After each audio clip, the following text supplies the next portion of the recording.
नमस्कार साथियों, स्वागत और अभिनंदन आप सभी का Vijay Singh study group channel में।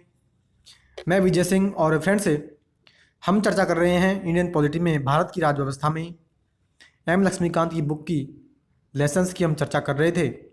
और 16 नंबर का लेसन जो कि इमरजेंसी प्रोविजन से संबंधित है, यानी आपातकालीन प्रावधानों की हम चर्चा कर रहे थे, जिसमें पहला टॉपिक जो हमने लिया वो था आर्टिकल 352 यानी राष्ट्रीय आपातकाल की हम चर्चा इसमें कर रहे थे। ठीक है, पिछली वीडियो में हमने इमरजेंसी प्रोविजंस के बारे में डिटेल से जाना कि इमरजेंसी प्रोविजंस क्या होते हैं। ठीक है, इमरजेंसी प्रोविजंस को लगाने की यानी प्रोसेस जो थी वो भी हमने जानी। घोषणा के आधारों के बारे में हमने चर्चा की कि आखिर कौन कौन सी परिस्थितियों में हमारे राष्ट्रपति जो होंगे वो इंडिया में इमरजेंसी लगा सकते हैं, किसके कहने पर, यानी कैबिनेट की जो सिफारिश है, सेंट्रल जो कैबिनेट है उसकी लिखित सिफारिश पर ही इंडिया में प्रेसिडेंट के द्वारा इमरजेंसी लगाई जा सकती है। ठीक है, संसदीय अनुमोदन की हमने डिटेल से चर्चा की कि 1 माह के अंदर अंदर यानी विद इन 1 मंथ आपको इमरजेंसी को संसद के दोनों सदनों से अनुमोदित करवाना पड़ेगा। साथ ही हमें इमरजेंसी हमने लगा तो दी, अब मान लीजिए समय से पहले हमें इमरजेंसी हटानी है तो उसको किसके माध्यम से हम हटा सकते हैं, उसकी मैंने डिटेल से चर्चा कर ली थी। आज फ्रेंड्स से हम चर्चा करेंगे राष्ट्रीय आपातकाल के प्रभावों के बारे में, यानी इमरजेंसी अगर मान लीजिए इंडिया में लग जाती है और विगत वर्षों में यानी पिछले समय में हमारे देश में इमरजेंसी लगी भी थी। 3 बार हमारे देश में राष्ट्रीय आपातकाल लग चुका है। आज डिटेल से हम चर्चा भी करेंगे। तो साथियों, आज चर्चा करने वाले हैं राष्ट्रीय आपातकाल के प्रभावों के बारे में, जिसमें केंद्र राज्य संबंधों पर क्या प्रभाव पड़ेगा अगर इमरजेंसी लग जाती है, लोकसभा और राज्यसभा का जो टेन्योर होता है, कार्यकाल जो होता है, उस पर क्या इफेक्ट पड़ते हैं, और मूल अधिकार जो हमारे हैं आर्टिकल 12 से लेकर के आर्टिकल 35 में हमने जो फंडामेंटल राइट्स हमारे को जो मिले हुए हैं उस पर क्या इफेक्ट पड़ता है, उसकी आज डिटेल से चर्चा करेंगे। तो साथियों, पिछली वीडियो आपने इसकी नहीं देखी है तो ज़रूर से उस वीडियो को देख लीजिएगा, बहुत ही इंपॉर्टेंट वीडियो है। डिटेल से मैंने एक प्रावधान की, एक लेसन की, एक वर्ड की मैंने डिटेल से वहाँ चर्चा की है। और साथियों, अभी तक आपने मेरे चैनल को सब्सक्राइब नहीं किया, आप ज़रूर से चैनल को सब्सक्राइब कर लें। साथ ही बेल का जो आइकन है उसके ऑल पर क्लिक कर लें ताकि सारी वीडियो के नोटिफिकेशन आपको मिल जाए। ठीक है, क्योंकि फ्रेंड्स मैंने आपको बताया था कि डिटेल से हम इंडियन पॉलिटी में एम लक्ष्मीकांत की जो बुक है इसकी चर्चा कर रहे हैं और इसके 80 अध्याय इस बुक में हैं। डिटेल से हम सारे लेसन्स की चर्चा इसमें कर रहे हैं। 16 नंबर का हमारा लेसन चल रहा है। कंप्लीट पूरी भारत की राज्य व्यवस्था की जो एम लक्ष्मीकांत की बुक है वो मैं आपको कंप्लीट करवाने वाला हूं, तो इसलिए ज़रूर से चैनल को सब्सक्राइब कर ले ताकि सारी वीडियो नोटिफिकेशन आपको उसके मिल जाए। क्लियर? तो साथियों, चर्चा अब हम स्टार्ट करते हैं और देखो डिटेल से आप एक एक शब्द को सुनते रहना, क्या क्या प्रावधानों की इसमें चर्चा की जाती है। देखो, कहता है कि मान लीजिए हमारे देश में आज की डेट में इमरजेंसी लग जाए तो उस इमरजेंसी की स्थिति में हमारे केंद्र और राज्य के जो जितने भी रिलेशंस हैं उस पर क्या इफेक्ट पड़ेंगे। ठीक है, उसकी चर्चा करते हैं। कहता है जब राष्ट्रीय आपातकाल की उद्घोषणा लागू होती है तब केंद्र राज्य के सामान्य संबंधों में मूलभूत परिवर्तन होते हैं। इसका अध्ययन हम 3 प्रकार से कर सकते हैं। यानी सिंपल सी बात ये कहना चाह रहा है कि इमरजेंसी जब लग जाती है तो उस परिस्थिति में केंद्र और राज्य के जितने भी संबंध हैं, ठीक है, केंद्र राज्य संबंधों का अलग से लेसन इसमें बुक में दिया हुआ है। मैंने बहुत पहले उस लेसन की चर्चा कर ली थी, केंद्र राज्य संबंध के नाम से वो लेसन है। वो लेसन आपने नहीं देखा तो जरूर से उस लेसन को भी देख लीजिएगा। इंटर स्टेट रिलेशन यानी अंतर राज्य संबंधों से संबंधित लेसन भी मैंने करवा दिया था। ठीक है, तो केंद्र राज्य संबंधों का जो लेसन था उसमें मैंने विधायी संबंध, प्रशासनिक और वित्तीय संबंध डिटेल से मैंने चर्चा की थी। जरूर से उस वीडियो को भी आप देख लेना। ठीक है, तो इसमें क्या कहता है, ये कहता है कि आपातकाल अगर लग जाए तो उस परिस्थिति में हमारे केंद्र राज्य के संबंध जो हैं उस पर 3 प्रकार से प्रभाव पड़ता है, उसकी चर्चा करते हैं। पहला ये कहता है कि कार्यपालक जो संबंध है उस पर क्या प्रभाव पड़ता है, सुनिएगा। कहता है सामान्य समय में केंद्र राज्यों को केवल कुछ विशेष विषयों पर ही कार्यकारी निर्देश दे सकता है, किंतु नेशनल इमरजेंसी के समय केंद्र को किसी राज्य को किसी भी विषय पर कार्यकारी निर्देश देने की शक्ति प्राप्त हो जाती है। अतः राज्य की सरकारें केंद्र के पूर्ण नियंत्रण में हो जाती है, यद्यपि उन्हें निलंबित नहीं किया जाता। सीधी सी बात है, पिछले वीडियो के पार्ट में भी हमने इस बात की चर्चा की थी कि वैसे तो हमारे देश का संविधान कौन सा है मित्रों, हमारे देश का संविधान है संघीय संविधान, फेडरल हमारा संविधान है। और इसका मतलब हमारे देश में हमने क्या किया हुआ है, हमने जो है शक्तियों का बंटवारा किया हुआ है। संघीय हमारा संविधान है। संघीय संविधान मतलब हमने हमारे देश को राज्यों का संघ कहा है। राज्यों के समूह के बजाय हमने राज्यों का संघ कहा है। ठीक है, आर्टिकल 1 में हमने इस बात की चर्चा भी की है और इस बात की हमने चर्चा भी की थी कि हमारा देश का जो संविधान संघीय है, और वैसे नॉर्मल इस परिस्थिति में हमारा देश का संविधान संघीय होता है, लेकिन इमरजेंसी जब लग जाती है तो उस परिस्थिति में एकात्मक संविधान वो हो जाता है। यानी एकात्मक यानी सारी शक्तियाँ एक ही बॉडी में केंद्रित हो जाती है, और वो बॉडी कौन सी है? केंद्र की सरकार। ठीक है, वही बात यहाँ पे करें कि राज्य की सरकारें जो होती है वो केंद्र के पूर्ण नियंत्रण में हो जाती है। यहाँ पे कह भी रहा है कि सामान्य समय में तो क्या होता है, सामान्य समय में केंद्र जो होता है राज्यों के केवल कुछ विशेष विषयों पर ही निर्देश दे सकता है। यानी सामान्य परिस्थिति है, केंद्र क्या करेगा, कुछ विशेष विषयों को, कुछ विशेष जो विषय है उससे संबंधित वो इंस्ट्रक्शन राज्य की सरकारों को देगा। लेकिन इमरजेंसी जब लग जाती है तो कोई भी विषय हो, कोई भी मामला हो, कोई भी परिस्थिति में उसको राज्य की सरकारों को इंस्ट्रक्शन निर्देश देने की शक्ति प्राप्त हो जाती है, और राज्य की सरकारें जो होती है वो केंद्र के संपूर्ण नियंत्रण में आ जाती है। क्लियर? तो ये कार्यपालक की हमने संबंध की चर्चा की कि कार्यपालक संबंध पर क्या इफेक्ट पड़ता है इमरजेंसी का।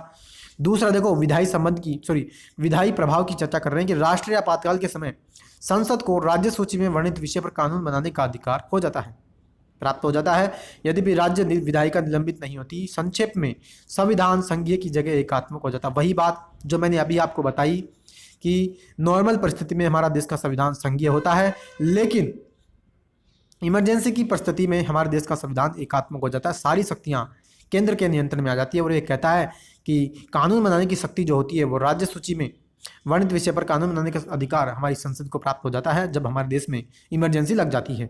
ठीक है, यद्यपि राज्य विधायिका उसमें निलंबित नहीं होती। बिल्कुल सही है, राज्य विधायिका निलंबित नहीं होती, लेकिन कानून बनाने का अधिकार अब किसको मिल गया? संसद को, क्योंकि इमरजेंसी की स्थिति है, सारे निर्णय लेने का अधिकार संसद को हमने दे दिया है।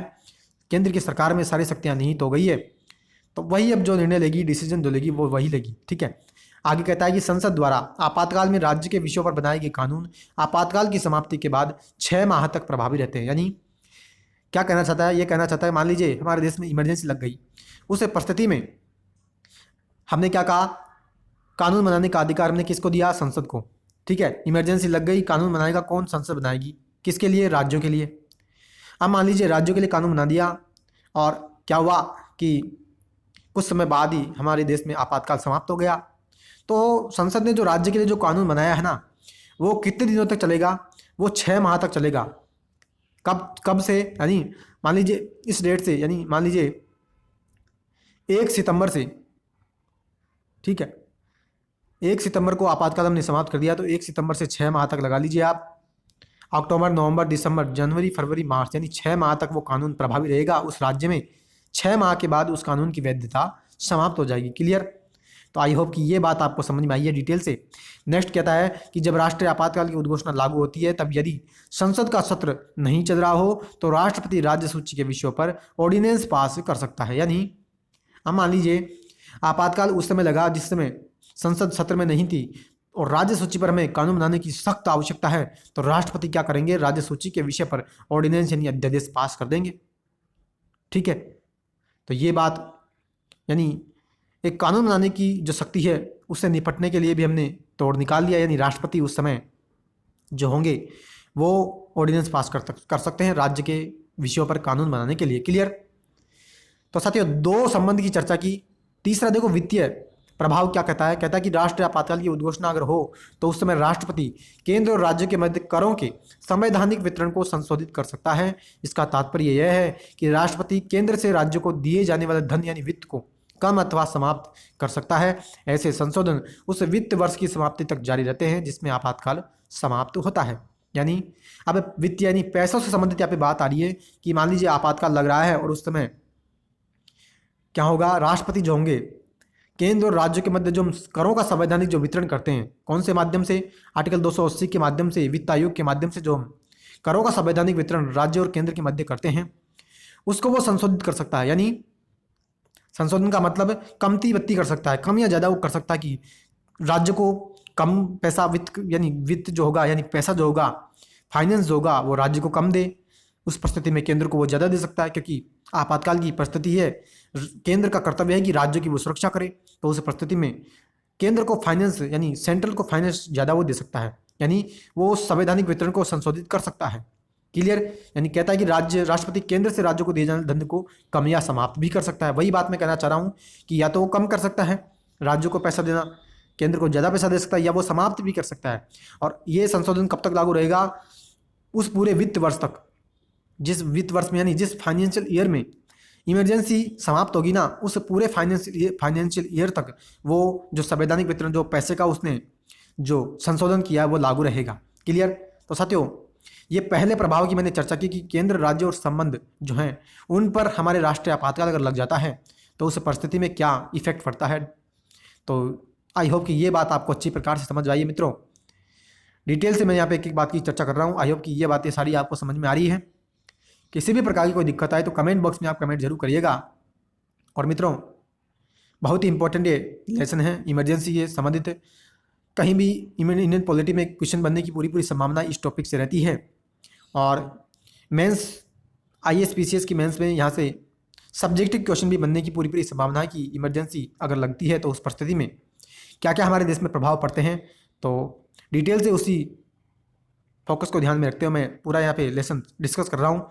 तो साथियों, दूसरे प्रभाव की चर्चा करते हैं कि इमरजेंसी अगर लग जाती है तो हमारे देश में लोकसभा और राज्य का जो विधानसभा है उसका जो टेन्योर है, सिंपल सा मतलब 5 साल तक सरकारी काम करती है। इमरजेंसी अगर लग जाती है तो उस समय उसका कार्यकाल क्या हम बढ़ा सकते हैं, उसकी हम इसमें चर्चा करने वाले हैं। क्लियर। ध्यान से सुनिएगा क्या कहता है कि जब राष्ट्रीय आपातकाल की घोषणा लागू हो तब लोकसभा का कार्यकाल इसके सामान्य कार्यकाल कितना 5 वर्ष का होता है। उससे आगे संसद के द्वारा विधि बना करके एक समय में हम 1 वर्ष के लिए कितने भी समय तक बढ़ा सकते हैं। सिंपल सी बात, इमरजेंसी लग जाती है तो उस परिस्थिति में क्या होता है, हमारे देश में विधानसभा और लोकसभा का कार्यकाल कितना होता है, 5 साल का कार्यकाल, यानी सरकारें 5 साल तक काम करती है। क्लियर, ये बात आपको पता होगी। लेकिन इमरजेंसी की स्थिति में क्या होगा, आप उसके कार्यकाल को 1 साल तक बढ़ा सकते हो। एक बार में आप 1 साल तक बढ़ाओगे, मान लीजिए फिर भी इमरजेंसी की स्थिति बनी हुई है तो फिर आप 1 साल के बाद यानी फिर उसका बढ़ाओगे 1 साल तक, फिर बढ़ाओगे, यानी ऐसे 1-1 साल तक करते हुए आप कितने भी समय तक, जब तक इमरजेंसी की स्थिति बनी हुई है तब तक आप उसको इमरजेंसी को अपने देश में लगा सकते हो। क्लियर। तो साथियों, ये बात आपको समझ में आई। कहता किंतु यह विस्तार इमरजेंसी की समाप्ति के 6 माह से ज़्यादा नहीं हो सकता। क्या कहना चाह रहा है, ये कहना चाह रहा है कि जैसे ही इमरजेंसी समाप्त हुई, इमरजेंसी समाप्त होने के आगे आने वाले 6 माह तक वो सरकार और काम कर सकती है। 6 माह तक वो सरकार काम कर सकती है। 6 माह के बाद वो सरकार विघटित हो जाएगी, नए चुनाव होंगे, नई सरकार बनेगी। ठीक है, यानी इमरजेंसी पूरी होने के 6 माह बाद तक आप उस सरकार को काम करवा सकते हो। ठीक है। और एग्जाम्पल देते हैं कि 5वीं लोकसभा जो थी 71 से 77 तक का कार्यकाल हमने 2 बार एक समय में 1 वर्ष के लिए बढ़ाया था। यानी 71 से 77 आप लगाओगे तो कितनी साल हो गई, 72, 73, 74, 75, 76 और 77। ठीक है, 71 से लगाओगे तो 7 साल हो गई, यानी 5 साल का तो उसने कार्यकाल पूरा कर लिया। क्लियर। और 2 साल तक, यानी 2 बार हमने उसका कार्यकाल बढ़ा दिया 1-1 वर्ष कर करके, तो 7 साल तक उसने काम किया है। ठीक है। और इसी प्रकार से ये कह रहा है कि विधानसभा में भी यही होता है कि इसी प्रकार राष्ट्रीय आपातकाल के समय संसद किसी राज्य विधानसभा का कार्यकाल 5 वर्ष जो होता है, प्रत्येक बार 1 वर्ष के लिए कितने भी समय तक बढ़ा सकती है, जो कि आपातकाल की समाप्ति के बाद अधिकतम 6 माह तक ही रहता है। यानी जैसा सेंटर में नियम है, यानी जैसा केंद्र की सरकार 5 साल तक काम करती है, 1-1 साल कर करके हम उसके कार्यकाल को, टेन्योर को बढ़ा सकते हैं, उसी प्रकार से राज्य में भी विधानसभा कार्यकाल को हम बढ़ा सकते हैं। क्लियर। तो साथियों, 2 प्रभावों की हमने चर्चा कर ली, केंद्र राज्य संबंधों पर प्रभाव की, और दूसरा प्रभाव हमने चर्चा की लोकसभा और राज्य विधानसभा के टेन्योर यानी कार्यकाल पर। ठीक है।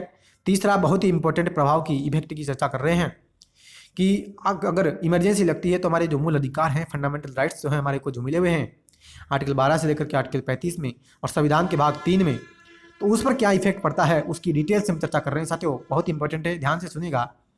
क्या कहना चाहता है, ये कहना चाहता है कि मूल अधिकारों का प्रभाव देखो क्या कहता है।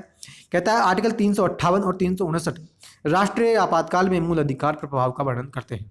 ठीक है, कहीं भी एग्जाम में क्वेश्चन आ जाए आर्टिकल 358 और आर्टिकल 359 किससे संबंधित है, ध्यान रखना। आपातकाल के समय मूल अधिकार पर क्या प्रभाव पड़ता है उससे ये संबंधित हैं दोनों आर्टिकल्स। ठीक है। कहता है आर्टिकल 358 अनुच्छेद 19 द्वारा दिए गए मूल अधिकारों के निलंबन से संबंधित है, जबकि आर्टिकल 359 अन्य मूल अधिकारों के निलंबन से संबंधित है। ये दोनों प्रावधान निम्न अनुसार वर्णित किए जाते हैं। यानी सिंपल सी बात, आर्टिकल 358 में हमने किसकी चर्चा की है, अनुच्छेद 19 के तहत हमने जो वाक एवं अभिव्यक्ति की जो स्वतंत्रता का अधिकार हमने फंडामेंटल राइट्स के रूप में लोगों को दिया है, उसकी चर्चा हम आर्टिकल 358 में करते हैं। किसकी? केवल अनुच्छेद 19 में जो मूल अधिकार हैं उसमें 6 मूल अधिकार हमने दिए हैं, और आर्टिकल 359 में अनुच्छेद 19 के अलावा जितने भी मूल अधिकार हैं उसकी हम चर्चा आर्टिकल 359 में करते हैं। ठीक है साथियों, आशा करता हूं कि ये बात आपको समझ में आई। अब डिटेल से देखो, अनुच्छेद 358 और 359 की चर्चा कर रहे हैं।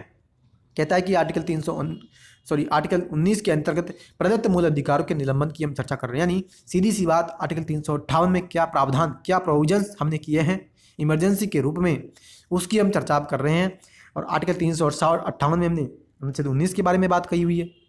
देखो क्या उसमें बात कही है, ध्यान से सुनेगा। कहता है आर्टिकल 358 के अनुसार जब राष्ट्रीय आपातकाल की घोषणा की जाती है तब अनुच्छेद 19 द्वारा प्रदत्त 6 मूल अधिकार स्वयं ही निलंबित हो जाते हैं। इनके निलंबन के लिए किसी अलग आदेश की आवश्यकता नहीं होती। क्या कहना चाह रहा है? सिंपल सी बात कहना चाह रहा है, जब भी राष्ट्रीय आपातकाल लगेगा, अब देखो राष्ट्रीय आपातकाल अगर बाह्य आपातकाल होगा ना मित्रों, बाह्य आपातकाल क्या होता है, यानी एक्सटर्नल इमरजेंसी क्या होती है, उसकी मैं इस चैप्टर के पार्ट फर्स्ट में, यानी राष्ट्रीय आपातकाल के पार्ट फर्स्ट में मैं उसकी चर्चा कर सका हूँ। यानी कोई विदेशी देश, यानी कोई बाह्य देश हमारे देश पर आक्रमण कर दे, या युद्ध हमारा देश का अन्य देश के साथ हो जाए, तो उसको हम कहते हैं बाह्य आपातकाल। यानी बाह्य आपातकाल मित्रों अगर लगेगा ना, तो उसी ही परिस्थिति में आर्टिकल 19 के जो 6 मूल अधिकार हैं वो निलंबित होंगे। ध्यान रखना, केवल और केवल बाह्य आपातकाल की परिस्थिति में आर्टिकल 19 में 6 मूल अधिकार निलंबित होंगे। अगर सशस्त्र विद्रोह, यानी जिसको हम आंतरिक आपातकाल पहले हम कहते थे, उस परिस्थिति में अगर आपातकाल हमारे देश में लगता है तो उस परिस्थिति में आर्टिकल 19 के 6 मूल अधिकार निलंबित नहीं होंगे, वो लागू रहेंगे। 6 मूल अधिकार आर्टिकल 19 में क्या है? आर्टिकल 19 में 6 मूल अधिकारों की हम चर्चा करते हैं। पहला है वाक एवं अभिव्यक्ति, दूसरा है सम्मेलन, तीसरा है संघ, चौथा है संचरण, पांचवा है निवास और छठा है वृत्ति। 6 मूल अधिकार आर्टिकल 19 में हमने दिए हैं भारत के नागरिकों को। तो बाह्य आपातकाल अगर हमारे देश में लगेगा, बहुत इंपॉर्टेंट है, कान खोल के सुनेगा, आर्टिकल 19 में जो 6 मूल अधिकार वो तब ही निलंबित होंगे, केवल एक परिस्थिति में निलंबित होंगे, जब बाह्य आपातकाल हमारे देश में लगता है। ठीक है, अब दूसरा देखो क्या कहना चाह रहा है। कहता है नेक्स्ट, जब राष्ट्रीय आपातकाल की घोषणा लागू होती है तो राज्य आर्टिकल 19 द्वारा 6 मूल अधिकारों को कम करने और हटाने के लिए कानून बना सकता है। ऐसे किसी कानून अथवा कार्य को इस आधार पर कि आर्टिकल 19 द्वारा प्रदत्त मूल अधिकारों का उल्लंघन है, चुनौती नहीं दी जा सकती। यानी क्या कहना चाहता है? ये कहना चाह रहा है कि जब भी राष्ट्रीय आपातकाल की उद्घोषणा होगी बाह्य आपातकाल के रूप में, तो अनुच्छेद 19 द्वारा जो हमने 6 मूल अधिकार हमारे भारत के नागरिकों को दिए हैं, उनको कम करने के लिए या हटाने के लिए केंद्र जो होगा, यानी संसद जो होगी, वो कानून बना सकती है। उस परिस्थिति में आप ये नहीं कह सकते कि मेरे को तो आर्टिकल 19 में मूल अधिकार मिले हुए हैं और आप उसको छीन नहीं सकते। ठीक है, ये संविधान में स्पेशली विशेष रूप से स्पष्ट रूप से हमने प्रावधान कर दिया कि आपातकाल की परिस्थिति में संसद अनुच्छेद 19 में जो फंडामेंटल राइट्स है उसमें संशोधन कर सकती है या उनको हटा भी सकती है। ठीक है, उसको आप चुनौती जा करके नहीं दे सकते। क्लियर? तो साथियों आशा करता हूँ ये बात आपको समझ आई। नेक्स्ट कहता है कि जब राष्ट्रीय आपातकाल समाप्त हो जाता है तो आर्टिकल 19 स्वतः पुनर्जीवित हो जाता है। यानी जैसे ही राष्ट्रीय आपातकाल समाप्त हुआ, अनुच्छेद 19 में हमने जो 6 मूल अधिकार की जो हम चर्चा कर रहे हैं वो वापस से जीवंत हो जाते हैं, यानी पुनर्जीवित हो जाते हैं, वो लागू हो जाते हैं। आपातकाल में किए गए विधायी और कार्यकारी निर्णयों को आपातकाल के बाद भी चुनौती नहीं दी जा सकती। यानी इमरजेंसी की स्थिति में, यानी जब इमरजेंसी लगी हुई थी उस समय कोई भी कानून मान लीजिए संसद ने बनाया राज्य सूची पर या कोई भी निर्णय लिया, तो आपातकाल जैसे ही समाप्त हुआ उसके बाद आप उसको जाकर के कोर्ट में जाकर के चुनौती चैलेंज उसको नहीं कर सकते।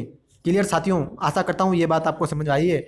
नेक्स्ट देखो क्या कहता है। ये कहता है कि 44वें कॉन्स्टिट्यूशन अमेंडमेंट 1978 ने आर्टिकल 358 की समावना पर दो प्रकार से प्रतिबंध लगाया है। कैसे?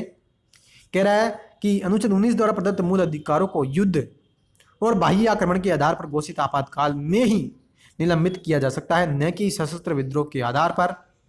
दूसरे, केवल उन विधियों को जो आपातकाल से संबंधित है चुनौती नहीं दी जा सकती। सिंपल सी बात जो मैंने आपको पहले बता दी है वही बात यहाँ पर निकल कर आ रही है कि अनुच्छेद 19 में जो 6 मूल अधिकार है आप उनको तब ही निलंबित कर सकते हो जब हमारे देश में युद्ध या बाह्य आक्रमण के आधार पर आपातकाल लगता हो। क्लियर? इसकी मैं चर्चा कर चुका हूँ। और दूसरा कहता है आपातकाल के समय जो भी विधि और जो भी कानून संसद ने बनाया है उसको आप चैलेंज नहीं कर सकते। ये हमने किसके माध्यम से जोड़ा? 44वें कॉन्स्टिट्यूशन अमेंडमेंट एक्ट 1978 के माध्यम से। क्लियर? तो साथियों आई होप कि ये बात आपको अच्छी प्रकार से समझ में आई है। ठीक है, तो आर्टिकल 358 की तो हमने चर्चा कर ली है। अब चर्चा कर रहे हैं आर्टिकल 359 की, यानी अनुच्छेद 358 जो कि केवल अनुच्छेद 19 के जो मूल अधिकार हैं वो जो निलंबित होंगे उसकी हमने चर्चा की। अब कर रहे हैं अनुच्छेद 359 की, जो कि अन्य मूल अधिकार हैं जितने भी, उस पर क्या प्रभाव पड़ेगा जब इमरजेंसी लगती है, उसकी चर्चा आप कर रहे हैं। तो क्या कहता है, देखो सुनेगा, कहता है इसमें मूल अधिकार के उल्लंघन की हम चर्चा करते हैं। कह रहा है आर्टिकल 359 राष्ट्रपति को आपातकाल के मूल अधिकारों को लागू करने के लिए न्यायालय में जाने के अधिकार को निलंबित करने के लिए अधिकृत करता है। यानी अनुच्छेद 359 ये कहता है कि जब भी आपातकाल लगेगा उस समय न्यायालय में आप जाकर के अपने मूल अधिकार को लागू करवाने के लिए यानी निलंबित करने के लिए अधिकृत करता है, किसको, राष्ट्रपति को। अतः 359 के अंतर्गत मूल अधिकार नहीं है फिर तो उनका लागू होना निलंबित होता है। वास्तविक रूप में ये अधिकार जीवित रहते हैं, केवल उनके तहत उपचार निलंबित होता है। यह निलंबन उन्हीं मूल अधिकारों से संबंधित होता है जो राष्ट्रपति के आदेश में वर्णित होते हैं। इसके अतिरिक्त यह निलंबन आपातकाल की अवधि और आदेश में वर्णित अल्पावधि हेतु लागू हो सकते हैं और निलंबन का आदेश पूरे देश अथवा किसी भाग पर लागू किया जा सकता है। इसे संसद की मंजूरी के लिए प्रत्येक सदन में प्रस्तुत करना होता है। यानी सीधी सी बात ये कहना चाह रहा है कि अनुच्छेद 358 में तो केवल अनुच्छेद 19 के मूल अधिकारों की हमने बात की थी, जबकि अनुच्छेद 359 19 के अलावा यानी अनुच्छेद 19 के अलावा जितने भी मूल अधिकार है उनके निलंबन के लिए राष्ट्रपति को न्यायालय में जाने के लिए अधिकृत करता है। यानी राष्ट्रपति जिस मूल अधिकार को निलंबन करने का आदेश देंगे वही मूल अधिकार उस परिस्थिति में निलंबित होंगे। क्लियर। और जैसे ही उसने निलंबन का आदेश जारी किया तो वो पूरे देश पर भी लागू हो सकता है, या किसी मान लीजिए किसी विशेष भाग पर ही हमने इमरजेंसी लगाई है तो उस पर भी वो आदेश लागू होगा और संसद की मंजूरी हमें उसको लेनी पड़ेगी प्रत्येक सदन से। क्लियर।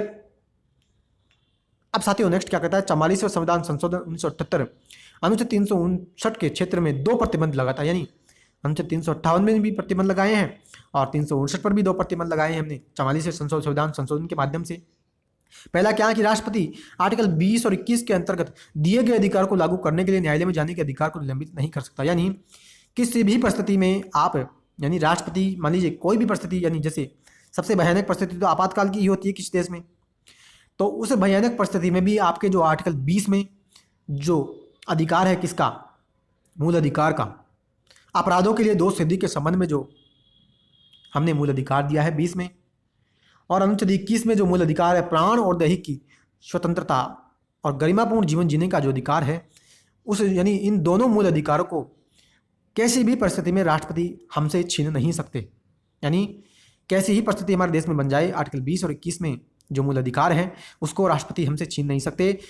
और कहता है अर्थात अपराधों के लिए दोष सिद्धि के संबंध में संरक्षण का अधिकार जो आर्टिकल 20 में कहा है, और प्राण और देह की स्वतंत्रता का अधिकार जो 21 में है वो आपातकाल में भी प्रभावी रहता है। वही तो मैं बात कर रहा हूँ कि कोई सी भी परिस्थिति आ जाए ये अधिकार हमसे छीनते नहीं है, ये आपातकाल में भी हमारे ये अधिकार जो हैं वो लागू रहते हैं। पहला तो प्रतिबंध ये लगाया। दूसरा कि केवल उन्हीं विधियों को चुनौती से संरक्षण प्राप्त है जो आपातकाल से संबंधित है, उन विधियों व कार्यों को नहीं जो इसके तहत लिए अथवा बनाए गए हैं। यानी आपातकाल में जो कानून या जो भी नियम या जो भी कोई आदेश दिया गया है उसको आपातकाल के बाद आप जाकर के चैलेंज नहीं कर सकते। केवल आपातकाल की परिस्थिति में बनाए गए कानूनों की हम बात कर रहे हैं, अन्य कानूनों को या अन्य विधियों को आप जाकर के चैलेंज कर सकते हैं। क्लियर। तो साथियों आशा करता हूं कि इमरजेंसी की स्थिति में जो भी इफेक्ट हमारे देश में पड़ते हैं उसकी मैं डिटेल से चर्चा की है। साथियों आशा करता हूं कि ये अच्छी प्रकार से आपको समझ आइए। कहीं भी कोई दिक्कत आई तो वीडियो को रिवर्स में जाकर के पुनः आप देखिएगा, डेफिनेटली आपको ये बात अच्छी प्रकार से समझ आ जाएगी। क्लियर।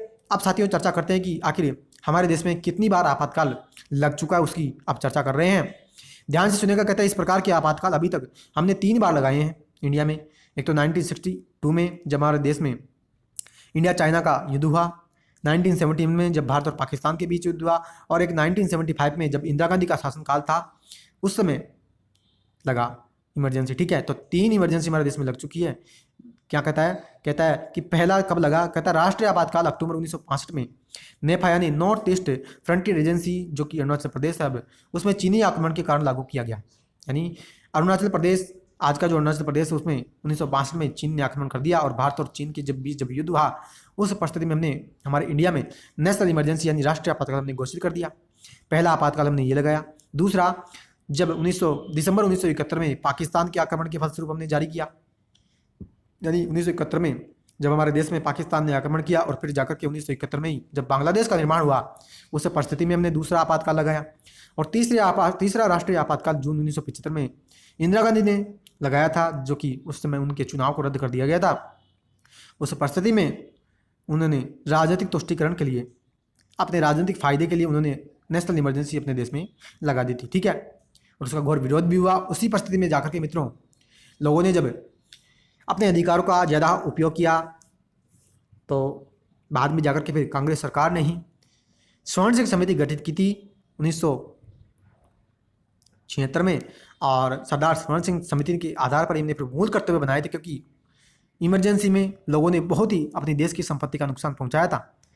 तो फिर जाकर के सरकार को ये लगा कि अधिकारों के साथ साथ लोगों के कुछ कर्तव्य भी होनी चाहिए, ताकि वो देश की, समाज की, संस्कृति की रक्षा कर सके, ठीक है। तो ये साथियों हमने चर्चा की।